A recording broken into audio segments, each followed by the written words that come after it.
శరణమయ్యప్ప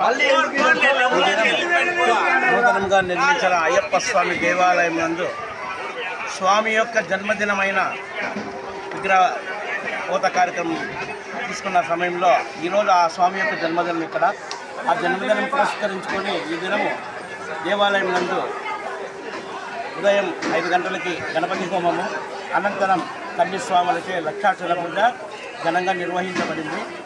తరువాత అన్నదాన కార్యక్రమం 50 మందికి అన్నదాన కార్యక్రమం నిర్వహించబడుతుంది.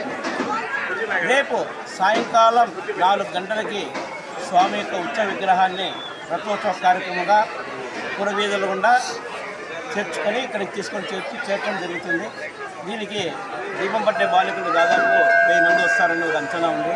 స్వామి శరణమయ్యప్ప 50 మందికి కూడా శ్రీ శబరిమల శ్రీ ధర్మశాస్త్ర యొక్క అనుగ్రహం 50 మందికి లభించింది. 50 మందికి కూడా సిరి సంపదలు ప్రసాదించి ధనధాన్యాలు ప్రసాదించి సుఖ సంతోషాలు ప్రసాదించి సంపూర్ణ ఆరోగ్యాన్ని ప్రసాదించి మనసుకు ఆనందాన్ని ప్రసాదించి పశువులను ప్రసాదించి పిల్లలకు మంచి విద్యను సద్బుద్ధిని ప్రసాదించి ఉద్యోగం లేని వారికి మంచి ఉద్యోగాన్ని ప్రసాదించి ఉద్యోగంలో ఉన్న వారికి ప్రమోషన్ వేసి వారి యొక్క వ్యాపారాలు గురువుని అభివృద్ధి చెందాలని స్వామిని వేడుకొని 50 మందికి ఆశిస్తుంది. స్వామి